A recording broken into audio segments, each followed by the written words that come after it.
घर में रहकर आप स्वादिष्ट भोजन बनाएं। कुछ जल्दी खराब ना होने वाले भोजन पहले से बना लें। कुछ भोजन जो तान बनाने होते, मिष्ट मीठा अन्न भोजन मिष्ट घरों पर, बुद्ध विहारों पर तथा महापुरुषों से संबंधित ऐतिहासिक स्थलों की सफाई करें, साज सज्जा करें, सजावट करें, क्योंकि ये हमारे सांस्कृतिक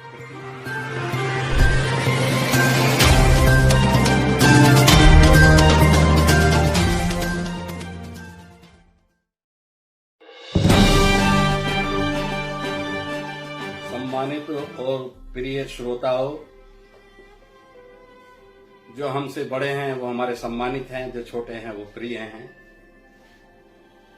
आज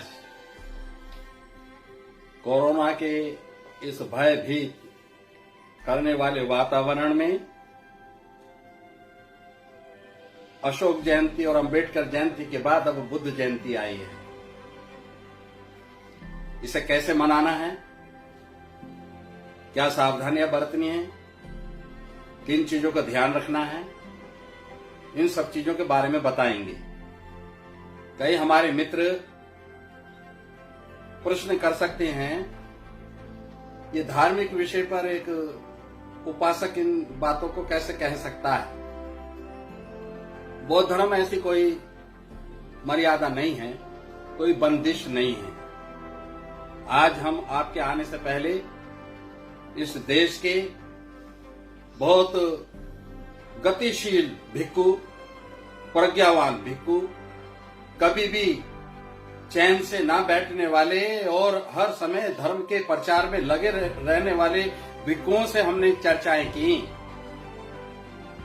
बनते पूज्य बनते चंदीमा, जो सारनाथ में भिक्खु ट्रेनिंग सेंटर चला रहे हैं, उनसे भी हमने चर्चा की और उनसे मार्गदर्शन प्राप्त करके हम आपके सामने आए हैं।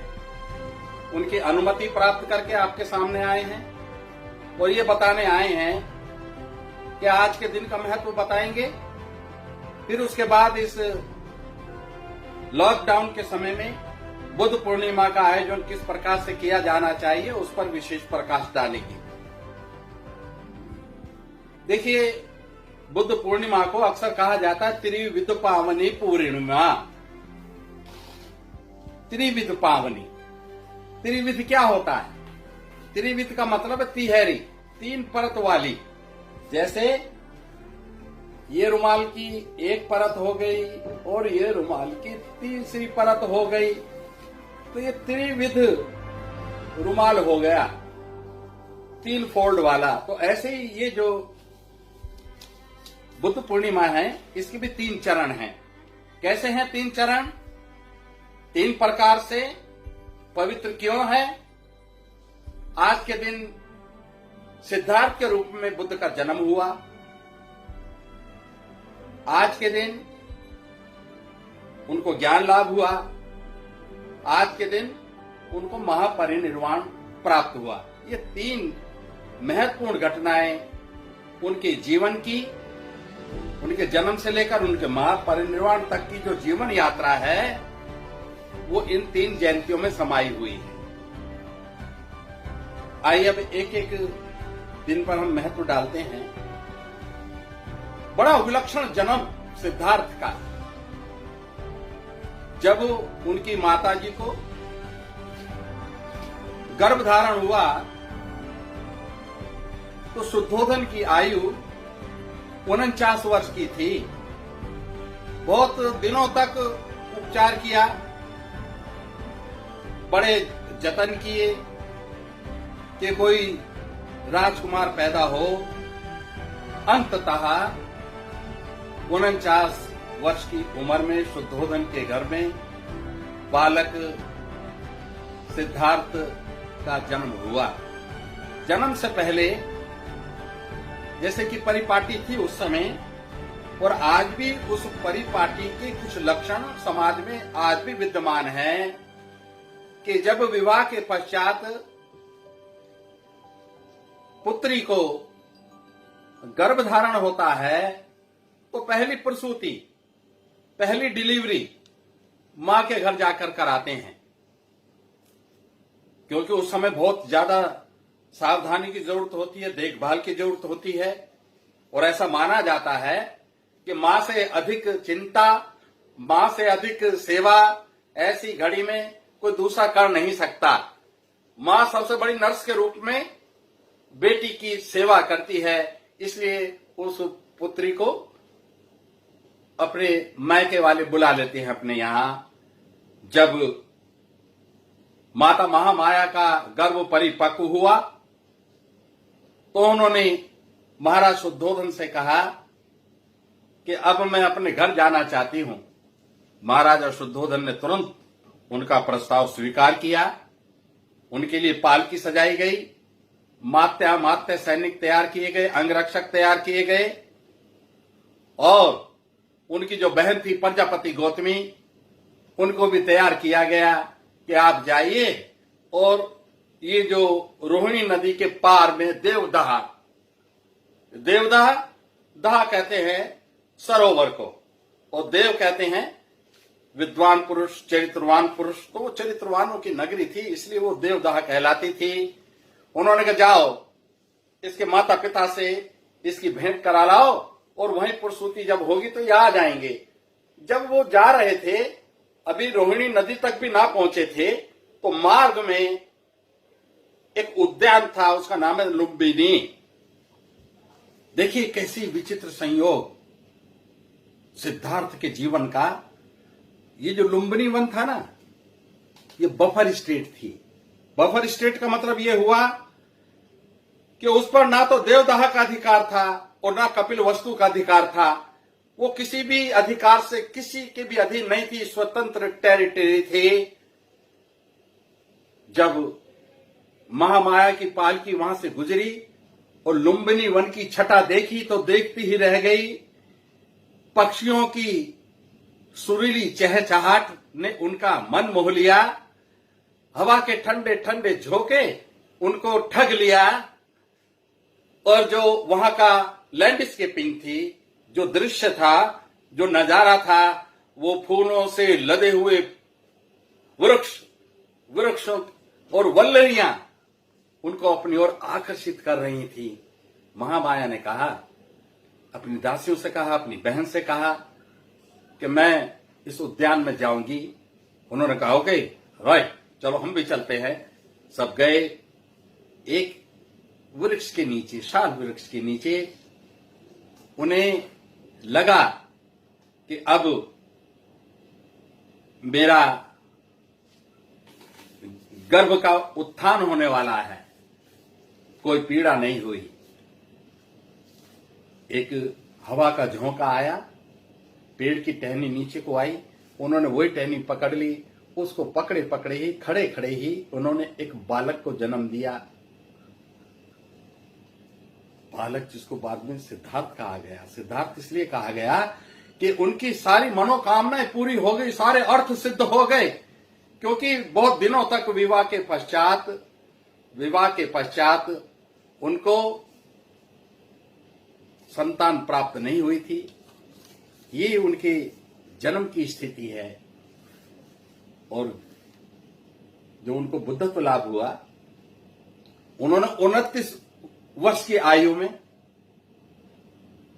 गृह त्याग किया था, और 6 वर्ष तक ज्ञान प्राप्ति के प्रयास में वो लगे रहे। बहुत सारे दार्शनिकों के पास गए, विद्वानों के पास गए, आचार्यों के पास गए, उनसे अपनी शंकाओं का समाधान चाहा। कुछ समाधान हुआ, कुछ नहीं हुआ। अंत तो गत्वा उन्होंने स्वयं तपस्या करके, साधना करके ज्ञान प्राप्ति का लक्ष्य निर्धारित किया।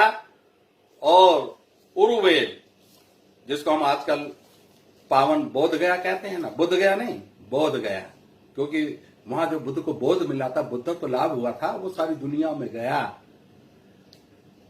वहां उन्होंने सुजाता की खीर खाई एक दिन पहले। 49 कोर खाने के बाद उन्होंने निरंजना नदी पार की। श्रोणिक ने उनको 8 पूले घास के छोटे छोटे बंडल दिए ताकि इसके ऊपर बैठ करके साधना कर सकेंगे। बुद्ध वहां गए, उनको बिछाया, और जिस जगह बिछाया उन्होंने एक दृढ़ संकल्प लिया, वज्र संकल्प लिया। क्या? कि चाहे मेरी नसें सूख जाएं, चाहे मेरा खून सूख जाए, चाहे मैं हड्डियों का पंजर मात्र रह जाऊं, मगर जब तक मैं बुद्धत्व प्राप्त नहीं कर लूंगा, इस आसन का त्याग नहीं करूंगा। उस आसन पर बैठे बैठे रात्रि में उनको बुद्धत्व लाभ हुआ। वो वज्र संकल्प लेकर बैठे थे, इसलिए उस आसन को वज्रासन आज भी कहते हैं। जिस पेड़ के नीचे बैठे थे वो एक मामूली सा पीपल का वृक्ष था। बुद्ध को उसके नीचे बैठकर बुद्धत्व लाभ क्या हुआ? वो तो वृक्ष ही दुनिया के लिए पूजनीय हो गया, उसका नाम ही बोधि वृक्ष हो गया। भगवान बुद्ध ने 80 वर्ष का जीवन पाया। भगवान बुद्ध ने 80 वर्ष का जीवन पाया। 80वें वर्ष में, अपने अंतिम वर्षावास में, 45वें वर्षावास में वो वैशाली से कुशीनगर की तरफ चले और कुशीनगर पहुंचने के पश्चात उन्होंने वैशाख पूर्णिमा के दिन अपने जीवन की अंतिम सांस ली। इसलिए वो दिन भी बुद्ध के जीवन का एक अविस्मरणीय क्षण था। बौद्ध आंदोलन का एक विशेष दिन था। जितना जीवंत वर्णन भगवान बुद्ध के शरीर त्यागने का महापरिनिर्वाण सूत्र में मौजूद है, ऐसा वर्णन दुनिया के किसी भी महापुरुष के अंतिम दिनों का वर्णन दुर्लभ। ये बुद्ध के जीवन की कुछ विशेषताएं। उनका जन्म लुम्बिनी वन में हुआ, वैशाख पूर्णिमा का दिन था।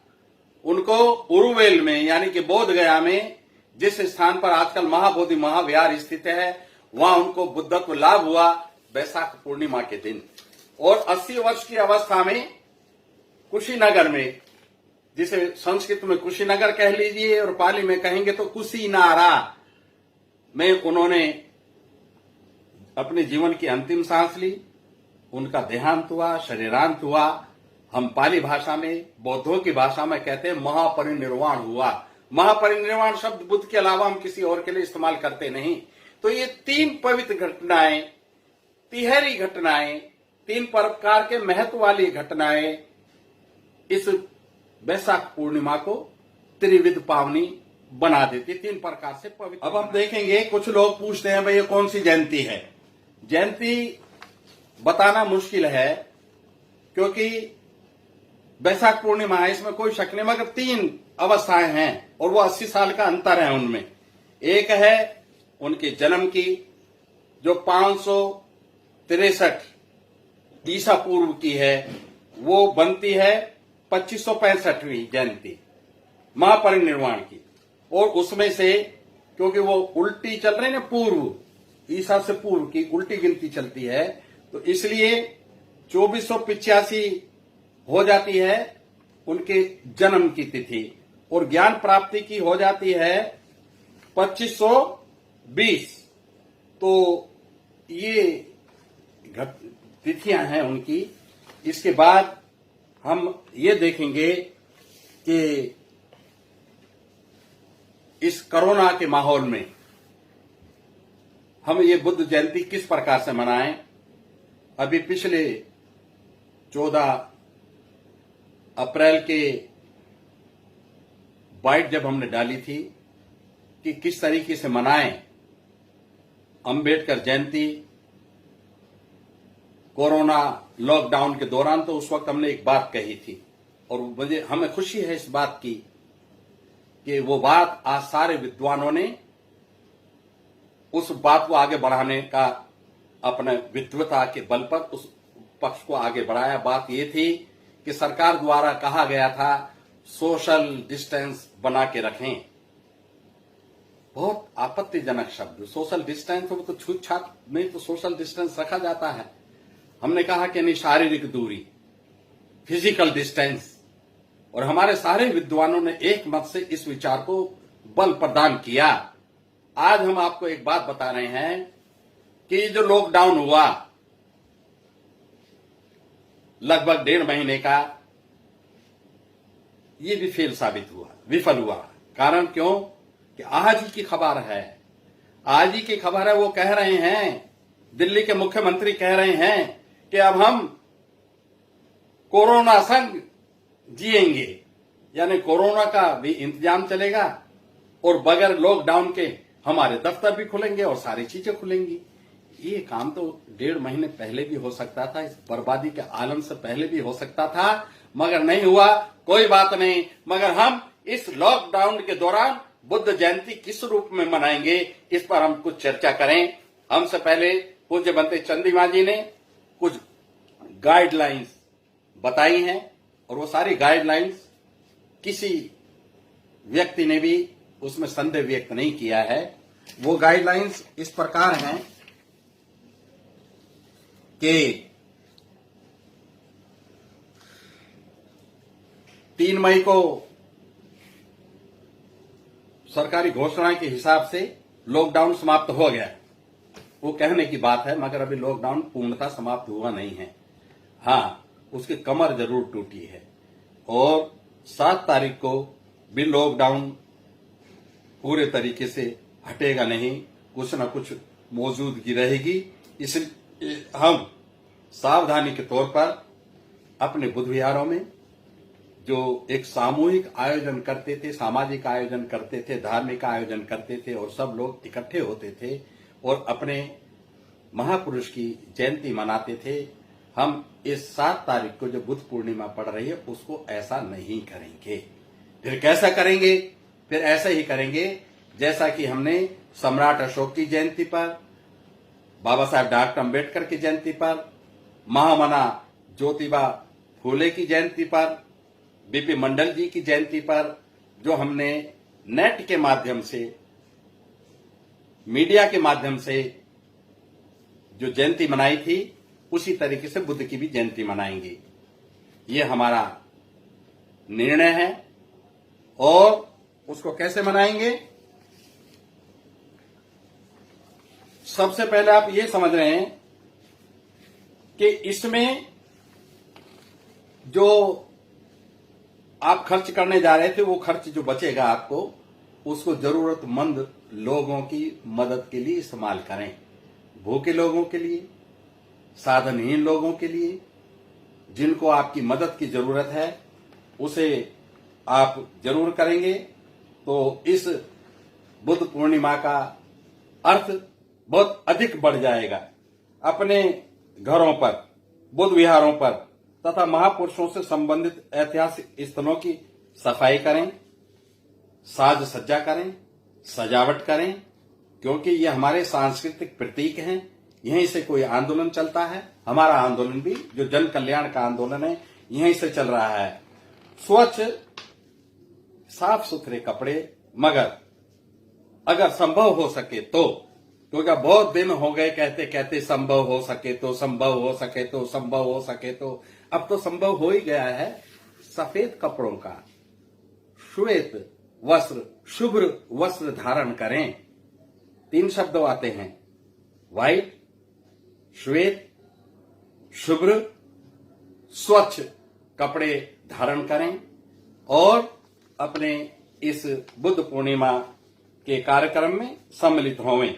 एक चीज और, अपने सुबह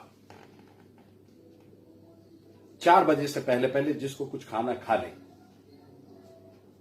उसके बाद में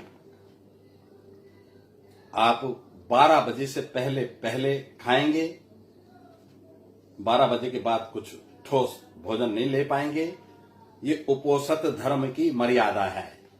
भिक्षु तो रोज ही उपोषित रखते हैं, मगर उपासक लोग, मेरे जैसे सामान्य लोग, उस दिन उपासक उपासिका, बाल बच्चे सभी उपोषित धर्म का पालन करेंगे, यानी कि 12 बजे से पहले पहले भोजन करेंगे और 12 बजे के बाद भोजन नहीं करेंगे। आगे जाके 4-5 बजे के मध्य आप पानी वगैरह पी सकते हैं, शरबत वगैरह पी सकते हैं, कोई ठोस चीज नहीं खा सकते। ये उपोषित धर्म की मर्यादा है, वो कर सकते हैं।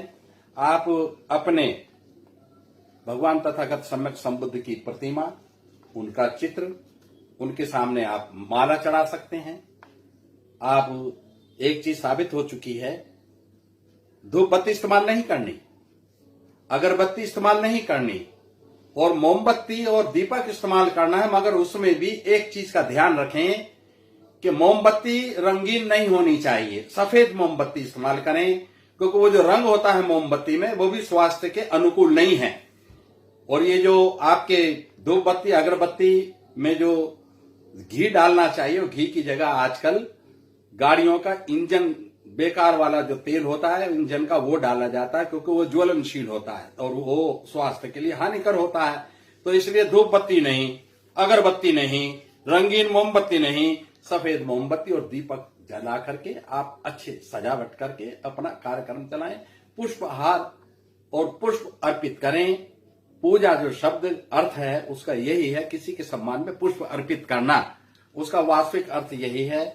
अगला है अपने घर पर धम्म ध्वज, जिसको आम लोग पंचशील का झंडा बोलते हैं, जबकि वो पांचशील से उसका कोई मतलब नहीं है। उसमें 6 रंग हैं, नीला, पीला, लाल, सफेद, नारंगी, 5 रंग हो गए ना। छठे रंग में ये 5 रंग मिक्स होते हैं, तो ये षड रश्मि ध्वज है, धम्म ध्वज है। अपने घर पर नया झंडा लगाएं और आस पड़ोस के लोगों को पता चले कि हाँ भाई इनके घर में कुछ आज विशेष अवसर है, अलग अवसर है, इसलिए ये सब किया जा रहा है। उस दिन जब आप सुबह उपोषित धर्म आरंभ करेंगे ना, तो आप किसी विद्वान भिक्षु से, शीलवान भिक्षु से, और यदि भिक्षु उपलब्ध नहीं है तो स्वयं ही अपने घर के मुखिया या अपनी घर की माताजी के नेतृत्व में या बड़ी भाभी के नेतृत्व में, जो भी महिला हो पुरुष हो उसके नेतृत्व में त्रिशरण पंचशील जरूर ग्रहण करें। त्रिशरण पंचशील ग्रहण करें, त्रिरत्न ग्रहण करें और उसके अलावा आनापान सती का कार्यक्रम जरूर करें। विपස්සना, आनापान सती, सांस को लेकर सांस छोड़ना और सांस लेना, इसको आनापान सती कहते हैं, सती स्मृति को कहते हैं। और ध्यान साधना करें, अभ्यास करें। परिक्त पाठ का, परित्राण पाठ को पाली में परिक्त पाठ कहते हैं, उसके कुछ अंशों का संगायन, संग मिलकर के गायन करें और उसे बड़ा अच्छा लगता है। और ये जो जब उपोषित होता है तो 8 शीलों का पालन करना होता है। 5 शील का पालन सामान्य स्थिति में प्रत्येक उपासक उपासिका को करना होता है।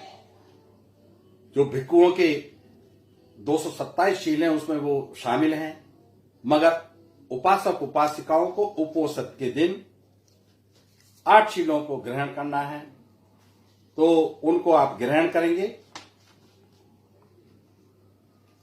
आज विशेष अवसर है और हमारे पास सुविधाएं भी हैं। ऑनलाइन हम धर्म प्रचार की बातें करें, घर में रहकर बच्चों को धर्म का प्रवचन करें, उन्हें पुस्तक पढ़ने के लिए या पुस्तक पढ़कर सुनाने के लिए प्रेरित करें। इससे माहौल बहुत धर्म प्रचार के अनुकूल बनेगा। घर में रहकर आप स्वादिष्ट भोजन बनाएं, कुछ जल्दी खराब ना होने वाले भोजन पहले से बना लें। कुछ भोजन जो तान बनाने होते, मिष्ट मीठा अन्न भोजन, मिष्टान से मिष्ठान बना है, यानी कि मिठाई बनी है। शब्द जो मिष्ठान बना है ना, मिष्ट अन्न से बना है, तो वो बनाएं। वो खूब आनंदोत्सव, खूब मिल करके एक साथ बैठ करके खाएं। अलग अलग खाने से परिवार नहीं बनता, एक साथ मिलकर खाएंगे, आपस में प्रेम बढ़ेगा, आपस में एक दूसरे को समझने का अवसर मिलेगा, हमारे आपसी व्यवहारों का एक दूसरे से मेल बैठने का अवसर मिलेगा। इसलिए सब सामूहिक भोजन परिवार के साथ बैठकर करें, अच्छे अच्छे भोजन खाने को मिलेंगे और अपने धर्म गुरुओं को, अपने बुजुर्गों को, उनको दान देने का अवसर मिलेगा। और याद रखना, आज के दिन अपनी बहन बेटियों को सम्मान, सम्मान का मतलब उनको दान, वस्त्र का दान, आभूषण का दान, धन का दान, उनकी उपयोगी चीज, उनके जीवनोपयोगी चीजों का दान, ये बहुत बड़ा दान है। भिक्षुओं को तो दान करेंगे, मगर बहन बेटियों को, जो आपकी बहन है, बेटी हैं, बुआ हैं, बुजुर्गों के अलावा उनको भी दान करना चाहिए। यदि आप आ जा नहीं सकते उनके पास इस वातावरण में, तो आप वो पैसा जो उनके काम आ सकता है ऑनलाइन उनके अकाउंट में डाल दीजिए। तो ये एक बुद्ध पूर्णिमा के अवसर पर एक मंगल कार्य हो जाएगा। बहन बेटियों को उपहार देने से धर्म की मर्यादा बढ़ती है, क्योंकि बहन बेटियों का महत्व इस बौद्ध धर्म के अलावा जो बाद में आया, सबसे पहले बौद्ध धर्म में आया, उसकी बहुत सारी कथाएं, उनका यहाँ कहने का समय नहीं है। और शाम जब हो जाए, आजकल 7 बजे तक तो रोशनी रहती है, तो 8 बजे के समय अपने अपने घरों के आंगन में, अपने द्वार पर, मैं छत पर तो नहीं कहूंगा, क्योंकि जब वो कहते हैं ना भाई छत पर चढ़ करके ताली बजाना, ये बड़े दुख की बात है कि आधे से ज्यादा भारत के पास छत नहीं है। उनके पास सर ढकने के अनुकूल बसेरा नहीं है, उनके पास गैलरी नहीं है, उनके पास एक ही छोटे से कमरे में 10-10 लोग सोते हैं। तो अपने जिनके पास छत है वो छत पे चढ़ें, जिनके पास गैलरी है वो गैलरी में आके करें, जिनके पास कुछ नहीं है तो वो अपने घर के आंगन में दीपक मोमबत्तियां सजा करके जलाएं। और रात में 8 बजे ये काम करना है। 8 बजे सब तरफ से जो आवाज आ रही है वो 8 बजे की आ रही है। 8 जो है अष्टांगिक मार्ग का प्रतीक है, और 8 बजे अंधेरा भी हो जाएगा। दीपक तो अंधेरे में जलता है ना, दिन में दीपक जलाएंगे तो हंसी के पात्र बनेंगे। इसलिए रात को 8 बजे सब एक ही समय पर, जैसे 14 अप्रैल को आपने देखा ना, पूरा हरियाणा, पूरा उत्तर प्रदेश, चाहे मेरठ हो, चाहे आपका गाजियाबाद हो, चाहे हापुड़ हो, चाहे मुजफ्फरनगर हो, चाहे सहारनपुर हो, चाहे आपका बनारस हो, चाहे आपका सब जगह रात में सब बस्तियां जगमगा गई। ऐसी जगमगाहट आज 7 तारीख की रात को 8 बजे भी होनी चाहिए।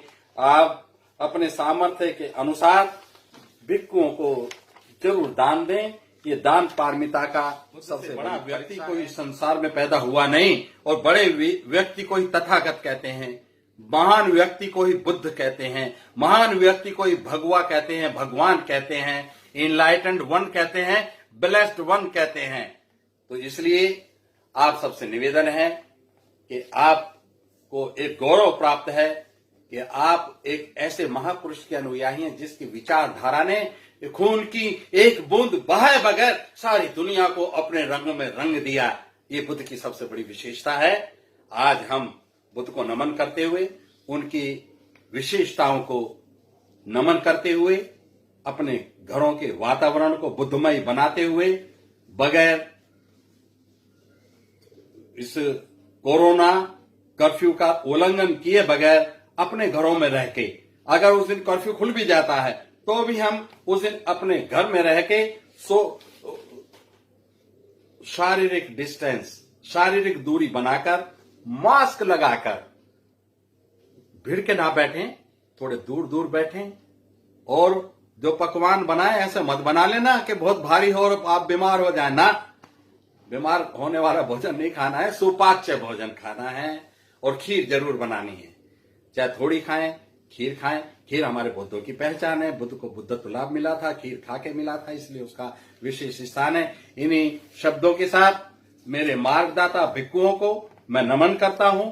मैं अपने जितने भी शुभ चिंतक हैं जो बार बार टेलीफोन कर करके हमें इस प्रकार के वीडियो बनाने के लिए प्रेरित करते हैं, मजबूर करते हैं, मैं उन सब के प्रति भी नतमस्तक हूं। उनको भी अपने हृदय के निम्नतम तल से नमो बुद्धाय कहता हूं। इन्हीं शब्दों के साथ आप सबको बुद्धं नमामि। मेरा अपना चैनल, आपका चैनल, समाज का चैनल, देश का चैनल एनबी न्यूज 24/7 को आप लाइक करें, सब्सक्राइब करें और ज्यादा से ज्यादा इसकी वीडियो को शेयर करें, ताकि हर खबर को मैं आप तक आसानी से पहुंचा सकूं। जय भीम।